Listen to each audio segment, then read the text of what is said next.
Muito bem, pessoal. Então vamos continuar. Aqui está a parte número 2, tá? Dessa saga do equipamento J200, lá do nosso departamento no Grupo Gaia. Bem, então, parte 2. Agora eu vou falar sobre a calibração multivariada. Na calibração multivariada, a gente propôs várias alternativas, né? Muita coisa foi feita realmente sobre isso. E a primeira coisa que eu vou mostrar é um overview, né? Então, na calibração multivariada, a gente consegue propor modelos, né, métodos analíticos mais precisos, mais robustos, mais exatos. É possível a gente manipular as interferências espectrais, né? No sentido da gente poder remover ou identificar, na pior das hipóteses, identificar essa interferência e evitar determinados comprimentos de onda, né? A grande vantagem da calibração multivariada é que a gente pode usar muitas linhas de emissão, né? Então, olha só, o J200, ele obtém sinais de 1.186 até 1.042 nanômetros. Isso aqui dá 12.288 comprimentos de onda. Então, a gente tem aí, por exemplo, a cálcio, 10 comprimentos de onda, magnésio, mais uns 10 comprimentos de onda. Então, dá para a gente fazer várias modelos combinando esses comprimentos de onda, por exemplo, né? Bem, então, com isso tudo, a gente vai aplicar aí uma grande gama de ferramentas matemáticas e estatísticas no sentido, né, combinar essas ferramentas matemáticas e estatísticas com técnicas multivariadas para obter modelos mais robustos, né, modelos mais poderosos. Bem, as ferramentas mais empregadas são a Multiple Linear Regression, a MLR, ou a PCR, Principal Component Regression. São das mais usadas, tá? Nessas ferramentas, a gente precisa ter aqui várias linhas de emissão, é claro. Eu recomendo que você use, por exemplo, as linhas de emissão do analito que você está querendo determinar, né? Então, por exemplo, não tente, essa é uma recomendação minha, usar linhas de cálcio para determinar potássio, para determinar sódio, manganês, magnésio, né? Então, não faça essa miscelânea, porque você pode ter um modelo que é bom só para só para aquele problema, né? Não é um modelo geral, um modelo que pode ser generalizado para outras aplicações. Bem, essas duas ferramentas nós já empregamos para análise de ligas metálicas, alimentos, resíduos eletrônicos. Então, na MLR, por exemplo, a gente precisa aí ter uma quantidade de comprimentos de onda maior, comprimento de onda maior do que o número de amostras, né? Então, essas são as grandes limitações do MLR, tá? Então, se você tiver aí, por exemplo, 20 amostras, você vai precisar aí de pelo menos uns 21 comprimentos de onda para você poder fazer o melhor. Se você tiver, desculpa, se você tiver aí pelo menos, se você quiser usar é, 20 comprimentos de onda, você vai ter que ter mais de 20 amostras para poder montar o modelo de calibração. Bem, na PCR, na Principal Component Regression, a gente aplica uma PCA na matriz X e decompõe ela em scores e loadings e usa esses dados para poder montar o modelo PCR, tá? Eu não vou ficar colocando aqui os detalhes, mas tudo isso você tem algumas rotinas computacionais que podem ser vistas lá no canal do YouTube que eu mostrei para vocês anteriormente. PLS. PLS é uma das ferramentas mais usadas, né? O PLS nasceu com a econometria, com a psicometria, né? Essas ferramentas que, para analisar uma grande quantidade de dados de economia, de psicologia, tudo isso que nasceu na década de 70, né? No início da década de 70, e foi transferido, né? Aliás, nasceu muito antes, mas foi aplicado na área de química a partir da década de 70, com o avanço dos computadores, né, com o surgimento de programas computacionais. Então, é a ferramenta mais usada na quimiometria, tá, na calibração multivariada. A gente precisa logicamente, qualquer modelo validar os dados, né? Então a gente sempre seleciona aí, ó, se nós temos aí vários dados, a gente seleciona pelo menos aqui de 60 a 80% deles para calibrar, o resto aqui para validar, né? Então, para calibrar, você vai ajustar o modelo, variáveis latentes, componentes principais, né? O erro, que você vai avaliar o erro, e você vai aplicar esse modelo na validação. Você precisa de amostras de referências, os interferentes podem ser lidados, né? Podem ser utilizados desde que estejam também no conjunto de dados de calibração. Foi aplicado para polímeros, né? Por exemplo, polímeros ABS e o policarbonato também, desculpa, polipropileno. Então, nós usamos essas ferramentas para aplicar nesse tipo de coisa, nesse tipo de problema.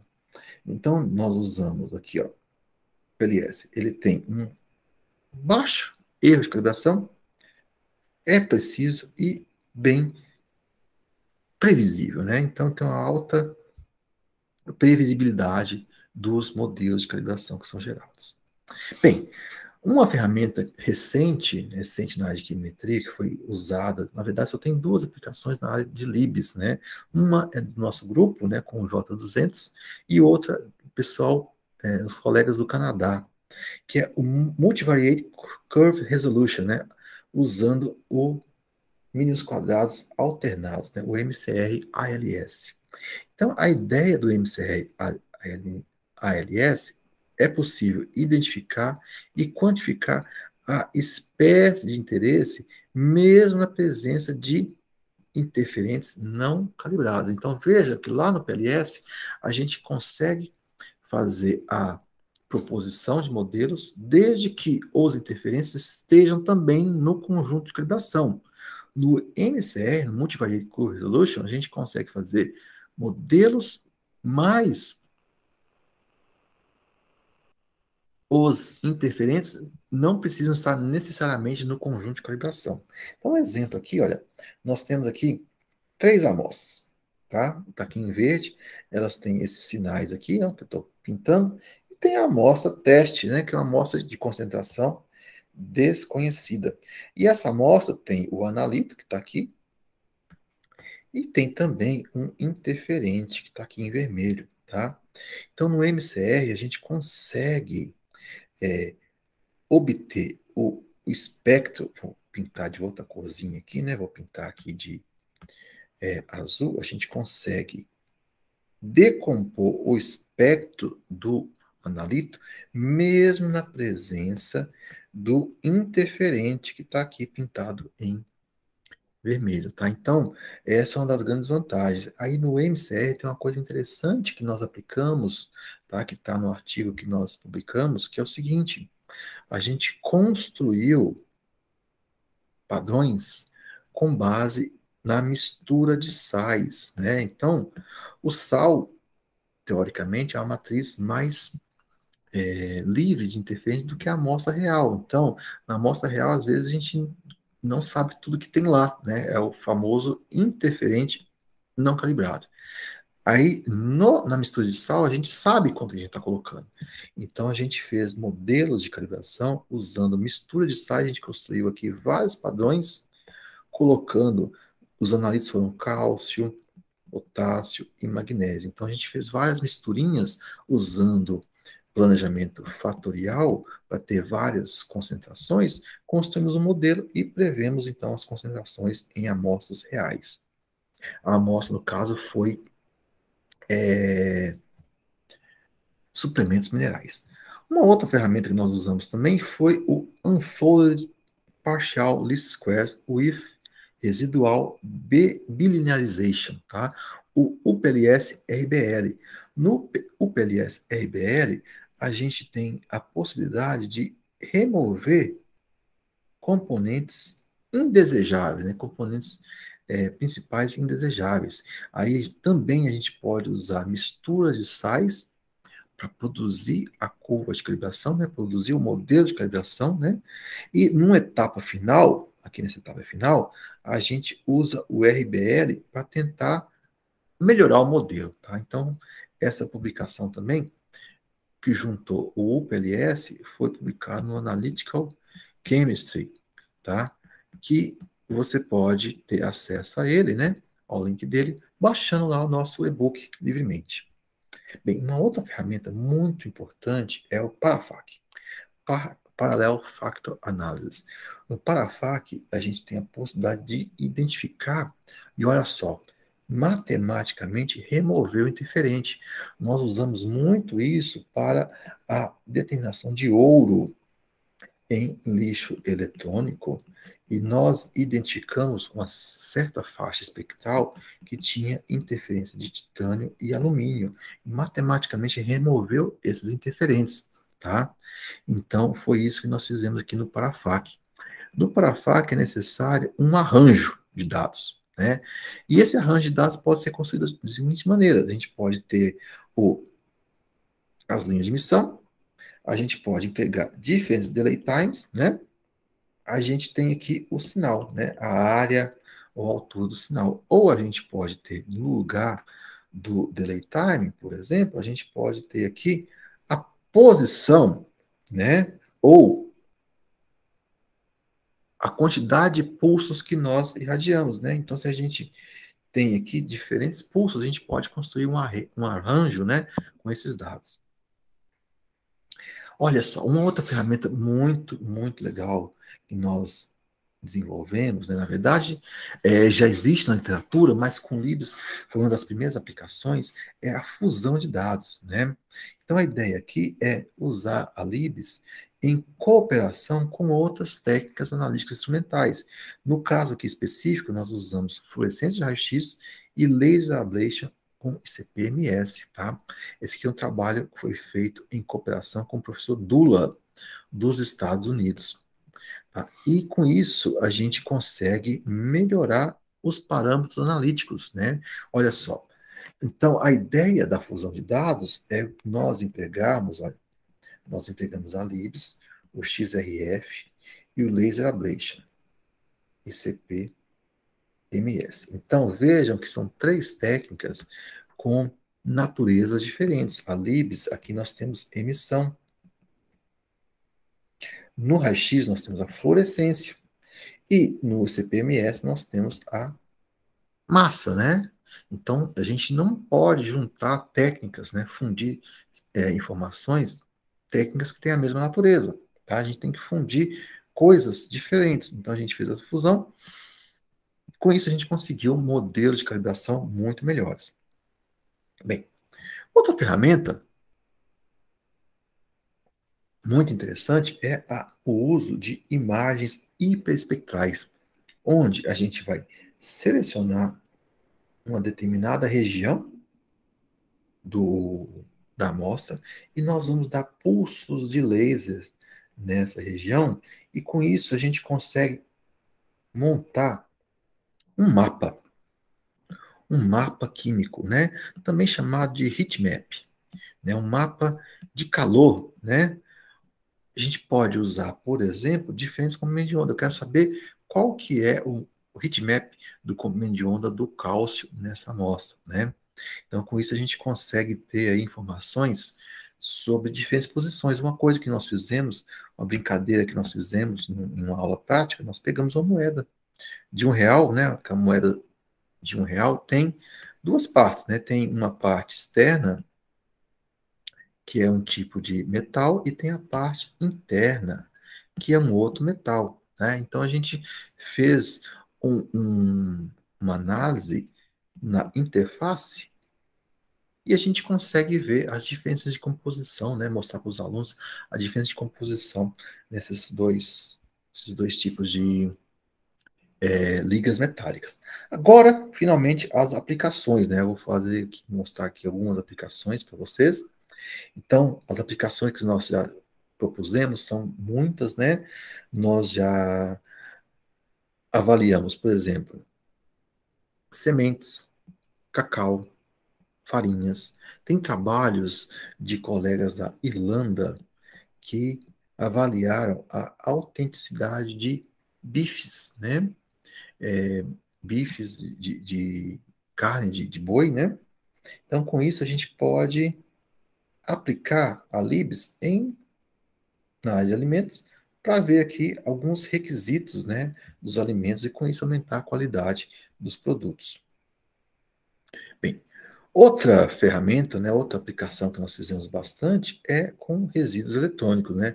Os resíduos eletrônicos é uma gama gigantesca de produtos, né, desde celulares, computadores, são produtos eletrônicos de pequeno porte, tem os de grande porte, geladeira, televisão, né? Isso tem uma gama de compostos, né? Uma gama de materiais, uma diversidade incrível, né? Um celular, por exemplo, tem mais ou menos 40 elementos químicos, né? E esses elementos químicos podem ser desde retardantes de chama, como o antimônio, até elementos potencialmente perigosos, como o chumbo, elementos como o alumínio, o cobre, o ferro.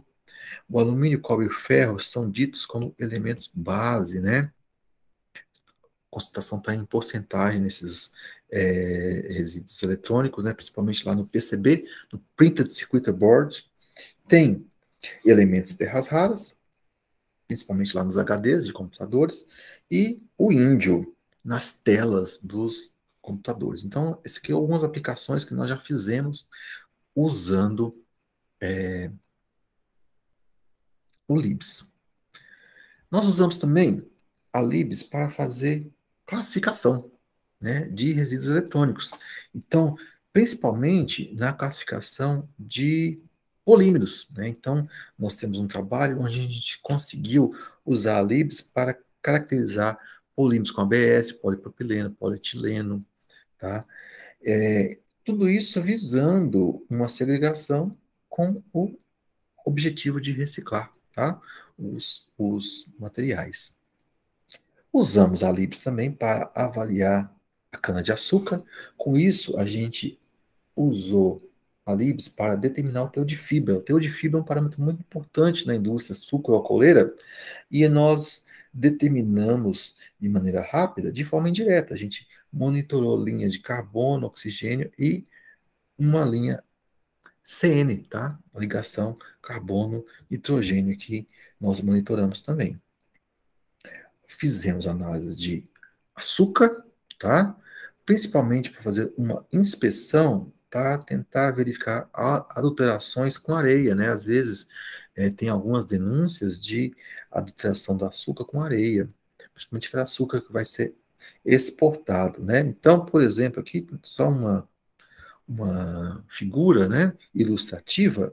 Então, se o teor óbvio de sílica for muito alto, né, numa determinada amostra de açúcar, é um indício que alguma coisa precisa ser analisado, né, com mais cuidado. Veja que a LIBS você consegue fazer rapidamente isso, uma esteira, né, você pode montar o equipamento numa esteira e fazer essas medidas. Nós fizemos isso lá no J200, nós partilhamos o açúcar. Fizemos várias misturas, né? Nós fizemos misturas terciárias com açúcar, areia, tá? E também colocamos algumas coisinhas que são chamados pontos pretos, né? O açúcar que vai ser comercializado precisa ter uma quantidade limite de... Precisa ter, não.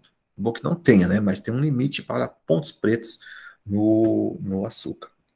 Bem, nós já avaliamos fertilizantes, fertilizantes sólidos, fertilizantes líquidos.